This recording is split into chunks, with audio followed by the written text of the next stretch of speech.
तुम्ही पाहत आहात MCN न्यूज मराठी। बुलढाणा जिल्ह्यातील संग्रामपूर शहरात कथावाचक गंगाश्रीजी यांच्या शिवपुराण कथावाचनाचे आयोजन करण्यात आले आहे। मानवाचा जन्म हा पुन्हा पुन्हा मिळणार नाही। अनेक वर्षांच्या तप आणि साधनेतून आपल्याला मानवाचा जन्म ईश्वराने बहाल केला, त्यामुळे आपल्या जन्मात चांगले कर्म करा हेच आपल्या आयुष्याचे खरे संचित असून शिवपुराण कथा हे संवाद घडविण्याचे प्रभावी माध्यम असल्याचे प्रतिपादन हरिभक्त परायण स्नेहगंगा श्रीजी यांनी आपल्या कथा वाचनातून केले।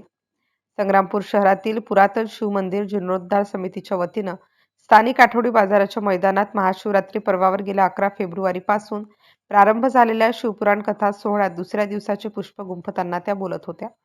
आयुष्यात संगत ही अतिशय महत्त्वाची आहे। आयुष्यात कुसंगत लाभली तर आपल्या आयुष्याचा नाश होतो।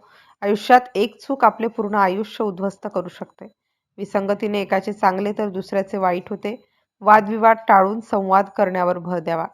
संवादातून अनेक जटिल आणि खितपत पडलेले प्रश्न निकाली निघू शकतात।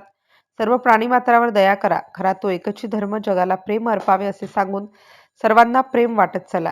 आपल्या धर्मावर, देशावर आणि आईवडिलांवर प्रेम करा असे आव्हान गंगा श्रीजींनी आपल्या सुमधुर वाणीतून केलं।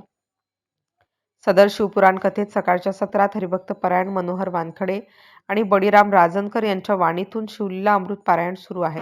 हरिभक्त परायण प्रशांत महाराज तायडे यांच्या नेतृत्वात काकडा आरती हरिपाठ सुरू आहे। ह्या कथा सोहळ्यासाठी सतीश वानखडे, दिलीप राठी, गिरीश राठी, डॉक्टर गोविंद हुंडीवाले, विजय सावतकर, विजय राजनकर, विनोद राजनकर, वैभव गायकी, अजय मिटकरे, गजानन हुंडीवाले, बादल राजनकर, महेंद्र सावतकर आदींसह ग्रामस्थ अथक परिश्रम घेत आहेत। MCN न्यूज मराठीकरिता रवींद्र शिरस्कार, संग्रामपूर।